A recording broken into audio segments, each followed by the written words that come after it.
Hey, do you want to know how to harness cloud native technologies for agile development and learn a little bit more about AI?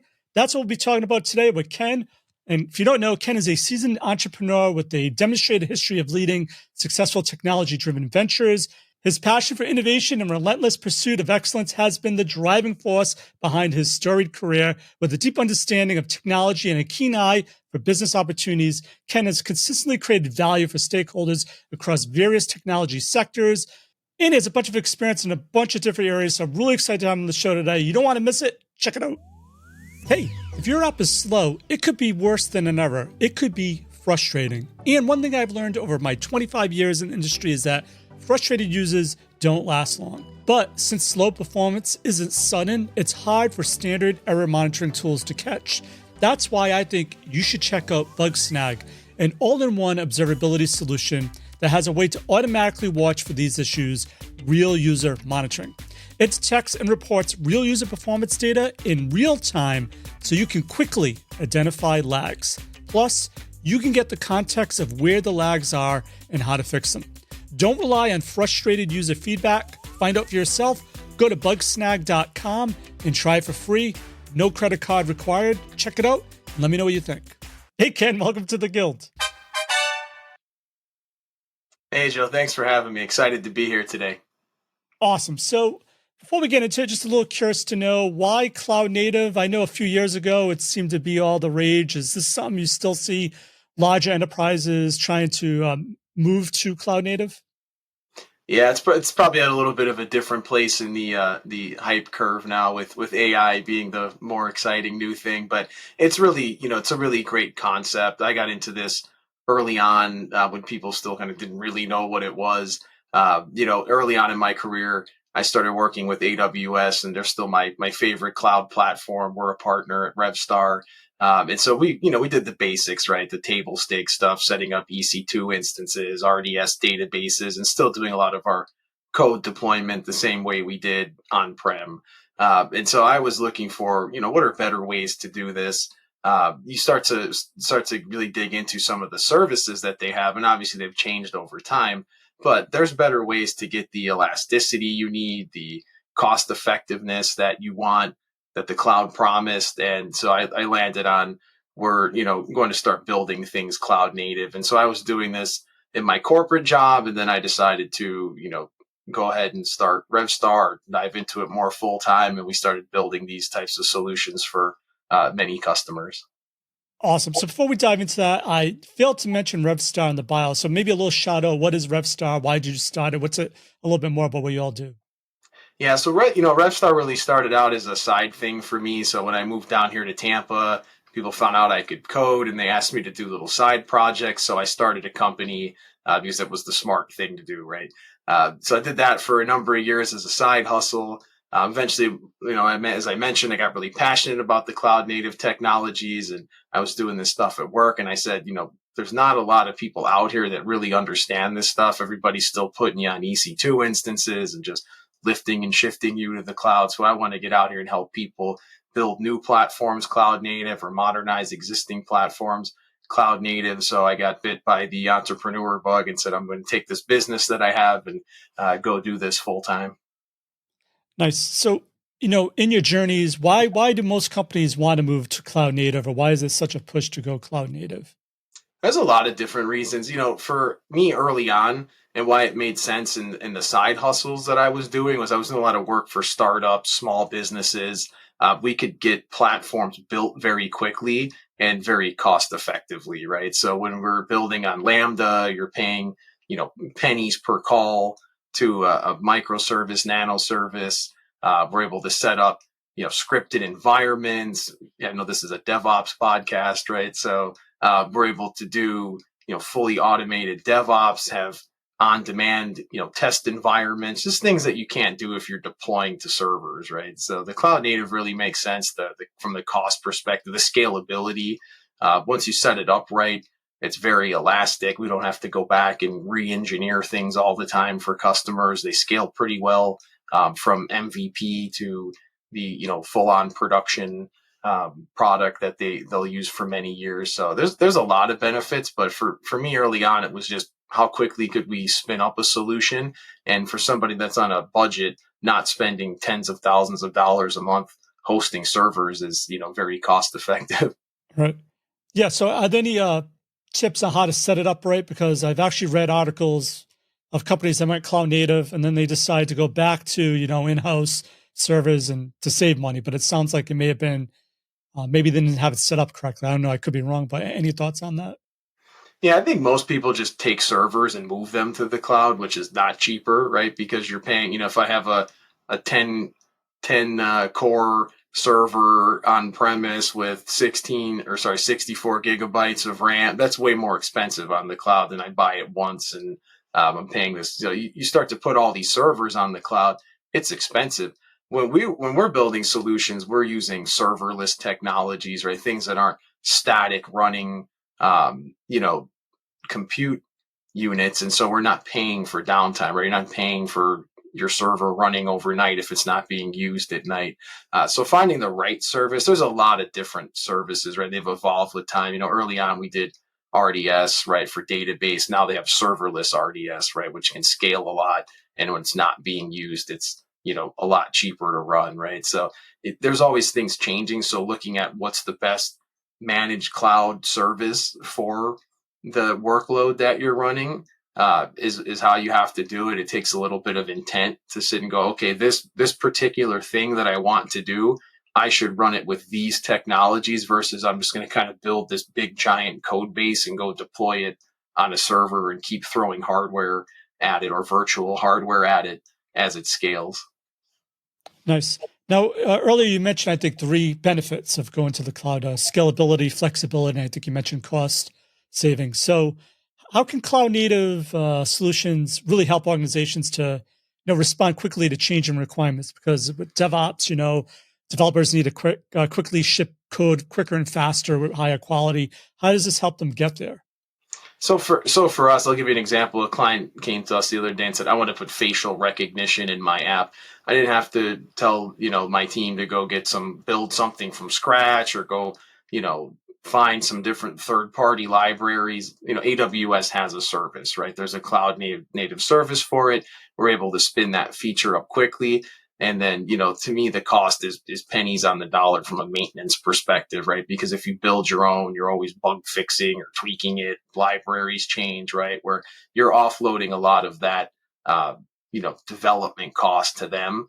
And again, the service is cheap, right? When you think about it, you're paying most of the time for the compute you're using or per call, like we talked about with the Lambda. But it's really is cost effective. Time to market's quicker. We can spin that up much faster than trying to build something from scratch, or like I said, trying to piece together third party libraries. So that's really the benefit to me, is that you can respond to change much more quickly and roll things without making this huge investment up front. Nice. So when you work with customers and clients, who's usually involved in the transition? Do developers get involved? Is this more like a platform engineering team? Is it like CTO? Like how does that work? It's everybody. It depends on the size of the organization. Obviously, early on, we talked about most of the time we were doing this for startups. We were dealing with a founder. They normally didn't ask too much about the technologies, like, hey, this is scalable, cost effective. We'll be able to get this done for you quicker, and they're pretty good with that. Going into an existing business where they're not doing cloud native, we spend a lot of time educating, walking existing teams through what we're doing, right? Coaching them so they can take it over and help support it in the long run. So it's a little bit different. You have a lot more folks involved the larger the organization, right? Because you're kind of changing and uprooting the way things are being done. So it's a little bit of an investment. Like I said earlier, it takes a lot of intent to go find the right service for the job, but it's really the flexible, agile way of doing it, right? We talk about microservices, whether we're building our own or using this kind of platform as a service, as they call it. It's really just finding the tool that best aligns with the workload you're trying to run. If someone's a developer, is there anything they need to think of differently when they're developing for a cloud native type of environment? So if you've never done microservice, right, or especially not nano service, if you use Lambda the way it's supposed to be used, it's pretty common to sit there and build a code base. I did it, right. I pulled up some monolithic code base, I built in the pattern like repository, and I deploy it on the back end, right. That was normal most of my career. Now it's okay. Who's working on which service? Which do we have to build the service ourselves? How much code are we writing versus leveraging platform as a service? So it's just understanding. There's a lot of great certifications out there that AWS offers. There's tons of content on YouTube and places like Udemy, right? So just understanding all the services and how they work, and then also digging into the cost calculator, right? A lot of people skip past that because sometimes it looks a certain combination of tools looks good, but you have to make sure it's cost effective as well. So I'd say learn the platform, learn what the different tools are, and then also consider the costs. Like I said, just a little bit more intentional. We used to spin up an IDE and just start writing code. You have to sit and put the architecture hat on before you just dive in. Nice. So, are there any other benefits? I know a lot of times teams use cloud environments to spin up and spin down environments when they check in code. They'll do like a test environment or something, or a pen test environment. Is that something you see or something that you recommend? Yeah, we do that with a lot of customers. So to save costs, instead of having a static QA, UAT environment, we'll do that on the fly. So we write all of our infrastructure in Terraform, so we're able to deploy an environment very quickly, run our automated test cases, spin the environment down. So that's another one of those huge cost savings. It's tough to do that with physical servers or even virtual machines, right? You'd have to write a lot of your own code to spin up and down. So I don't even know how that would work. I wouldn't even try it. It's much easier just to write your stuff in Terraform and use the cloud native approach. Absolutely. So, are there any gotchas that you see developers or companies struggling with? Are there like the top three like things that are going to sabotage uh, your migration to cloud native first type of approach? I think it's again, not doing that architecture and mapping things out, maybe not having the understanding of it, not finding a good partner who can help you if you're not sure. These aren't the kind of standard development practices you'd be used to. So they're easy to pick up if you sit down and work on it. But you know how that is. It's tough when you're being told you have to write code, get stuff out for sprints, right? So you're kind of just tinkering. So there's definitely a lot you can do out of the box that's fairly easy. AWS has a framework called Amplify that helps you spin up apps very quickly in React Native, or a couple of the ones languages we use it with. But it still takes a little bit of time to go through and learn that. So it's just being able to invest the time or finding somebody who can help you on that journey. Nice. So this might be a weird question. If I'm a developer and I'm working on a large code base, consuming services from third-party vendors and other clouds, how do I know when I'm mapping what's using what? I mean, is there any best practices for knowing what your application is actually using? I think, good documentation is always a great place to start. So even when we're building, let's say an MVP for a small business or startup, we do a lot of documentation up front to lay out what components we're using on the cloud, what third party services, and how the data will flow between them. These days you use this kind of software supply chain model. It's pretty common now, right? If you don't go build your own SMS tool, right? You use Twilio or use something on SNS on AWS cloud. You're not building your own. You're not going to get the 4G, 5G modem and put it in your server room. So it's fairly common, but it takes a little bit of intention up front to map all that out. But we provide a lot of documentation for that. I know that's always not the most fun part. And when I was coding full time when I was younger, I used to roll my eyes when somebody said to document something or to plan it in front. I just, hey, I just want to write code. I'm here to write code, right? But that part's really important. And then again, doing the calculations on what does one service cost over another is a very important part of that documentation process.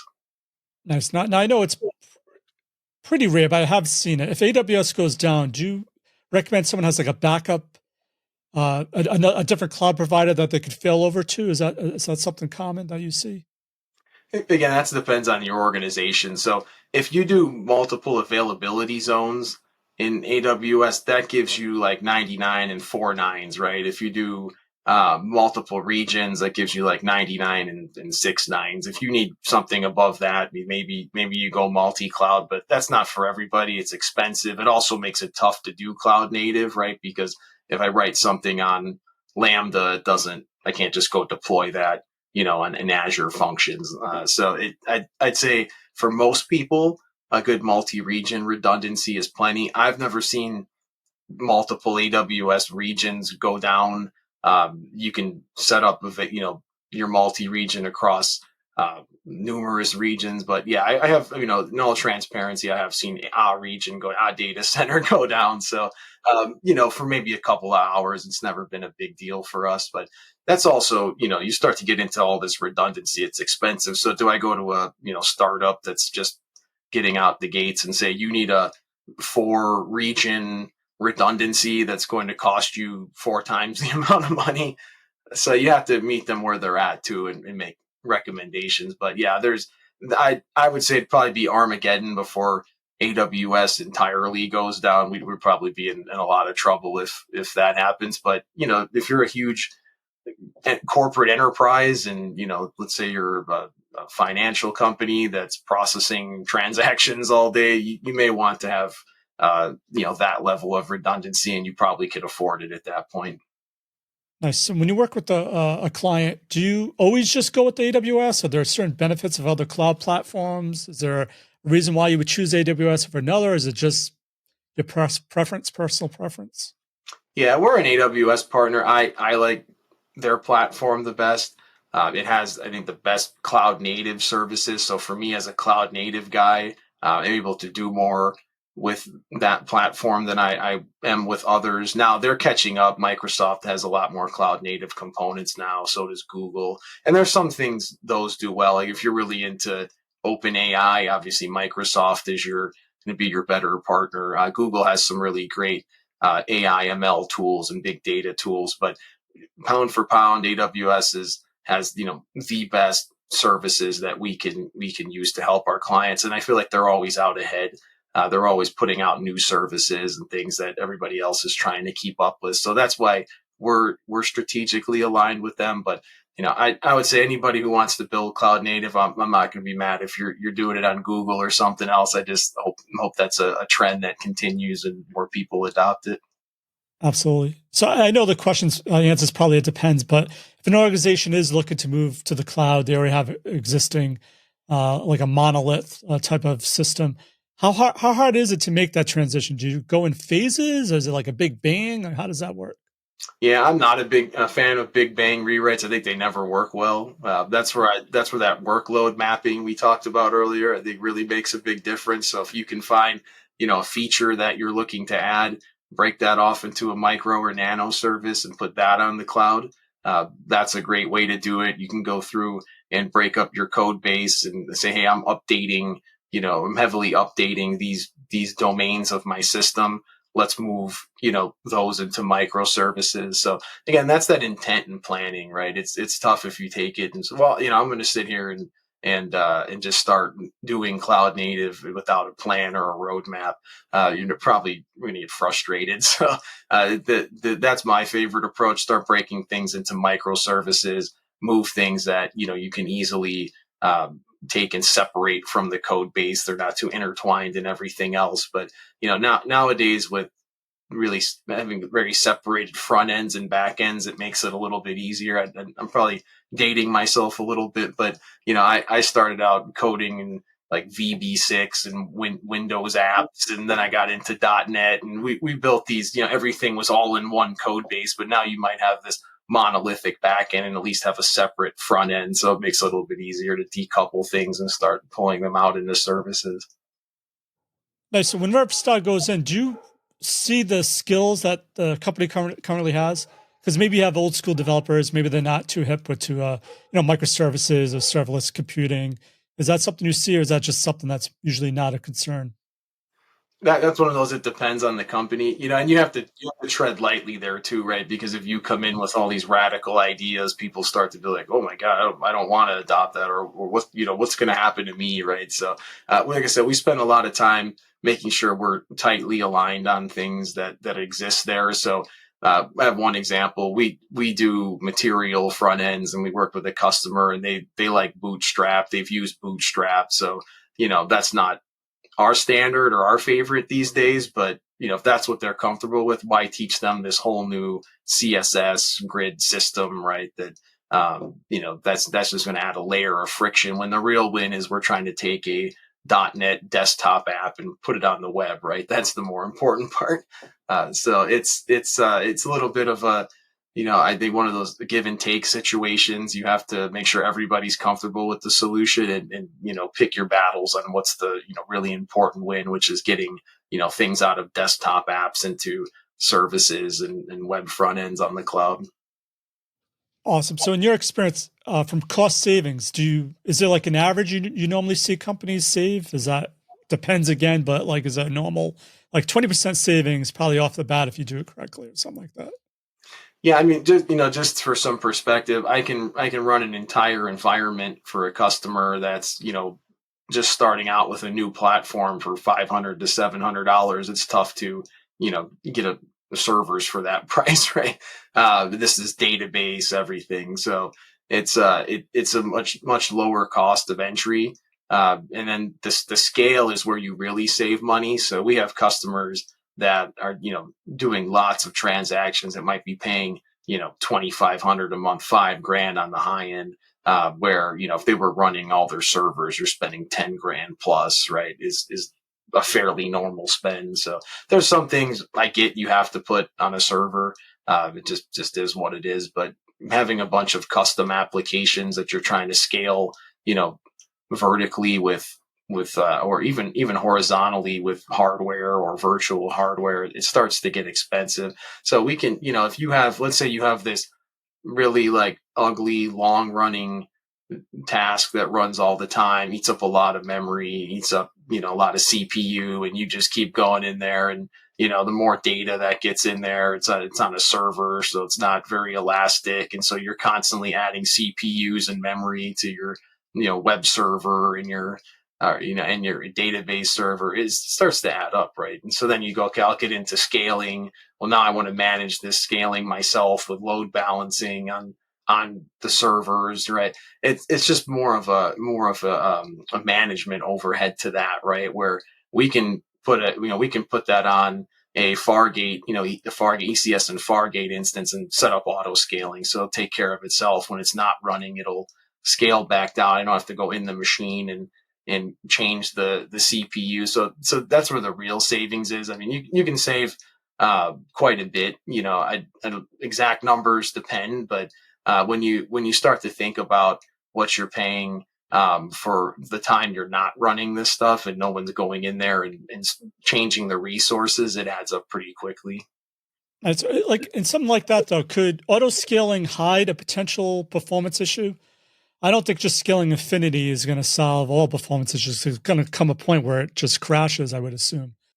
Yeah, I mean, you obviously have alerts for billing. So if you're starting to see that it's constantly scaling up and doing that fairly often, and also remember it doesn't instantly scale. So any like really bad code that just spikes up the usage like immediately when something's running, you'll notice that too. So you have to set up the logs, right? I think a lot of people skip that part. APM tools are still great. So you have to write good code.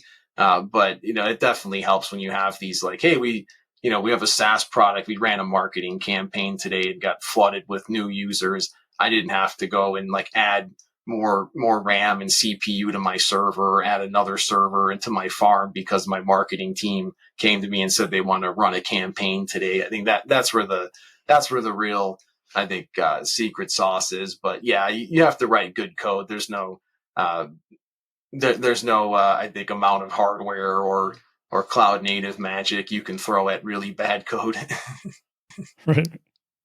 How about security? I know a lot of companies I used to work for, insurance companies, healthcare companies.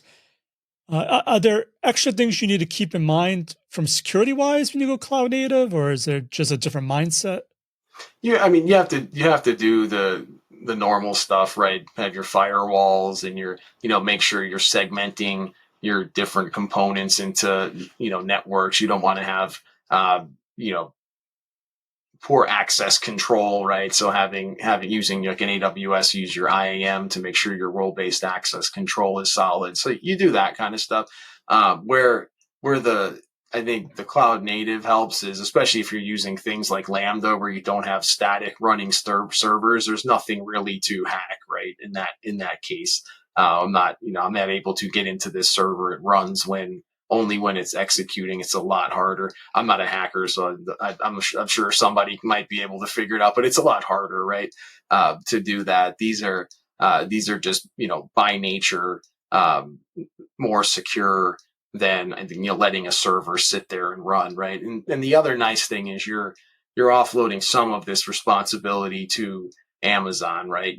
They have SOC certifications, HIPAA, high trust, all that good stuff, right? And I hate to say it, but they probably have some of the best network and security and infrastructure guys over there. It's kind of hard to sit here and say, well, Ken is probably better at securing infrastructure than the folks Amazon is hiring. So you're offloading a lot of that responsibility at the infrastructure level to really smart people, right? Which is another benefit. Nice. Now, you're probably sick of talking about this topic, but have to bring it up. AI. How does AI come into play, if at all, with cloud native? Any benefits you see of it? Uh, Overhyped, underhyped, properly hyped AI? What are your thoughts? I love AI. This is the next internet, right? I mean, of course, we talked about the hype curve a little bit earlier, but that's there. It'll always be there. But this is a technology that's going to change everybody's life one way or another. So we're again excited to be partnered with Amazon because of the great model as a service tools that they have, right? So we're able to pick from a number of different models, which one fits the best for the job. Take our customers' data that either is in systems that we've built for them or their other systems, bring it into the cloud, and either train models or go with a RAG solution and tie their proprietary data in with the base models, and it spin up POCs for AI solutions very quickly. So that's another one of those situations where it's a lot faster to get something out there to see if it has value because you're using the cloud. Nothing with AI is really cheap right now outside of maybe a Chat GPT Pro license, but those costs will come down, right, as the technology I think matures, and there's a little more economies of scale there. Nice. Now, you mentioned RAG. Can you just explain what RAG is for people that may not know? Yeah, so it's a retrieval augmented generation. So that's if you want to take base models and do more just-in-time enrichment with your own data. And that's really exciting because, sitting and trying to train a model is expensive and oftentimes overkill when you just need some of the power of the base model, and to be able to kind of enhance that with your own data so that you get more targeted, meaningful responses. So, how hard is it to get into AI then? Once it's in the cloud, it seems like you have models you could choose from. Any tips for someone that's like, oh, I want to experiment a little bit more because this is the probably the trend that we're going to be seeing more and more of? Yeah, I'd say, if you're a developer and you're curious, maybe go to Facebook, get the Llama model. If you have a decent computer, you can run it on. It's a little bit cheaper. Right now, even the cloud services, I'd say for, someone self-funding out of their own pocket for fun, it's a little bit cost prohibitive. But, I know AWS is great too about giving out credits. If you do different workshops and things like that, especially if you go out to reInvent, they're usually doing a lot of hands-on workshops and give you credits. So they try to foster a lot of that. And they also have, if you use the Llama model at home, they have Llama now in the model as a service. So you can take it, learn it, and then go apply it at work.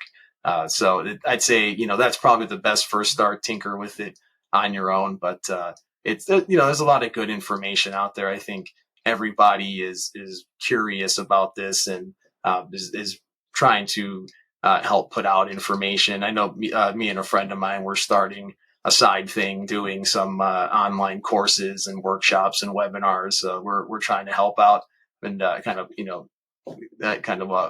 talk the talk, walk the walk, so to speak, right? And get the information out there as well. But yeah, it's an exciting time to try it out.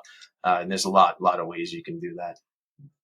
Nice. So, are there any other trends you see for cloud native development over the next few years? Or do you think it's just going to be focused basically on incorporating AI and machine learning more and more?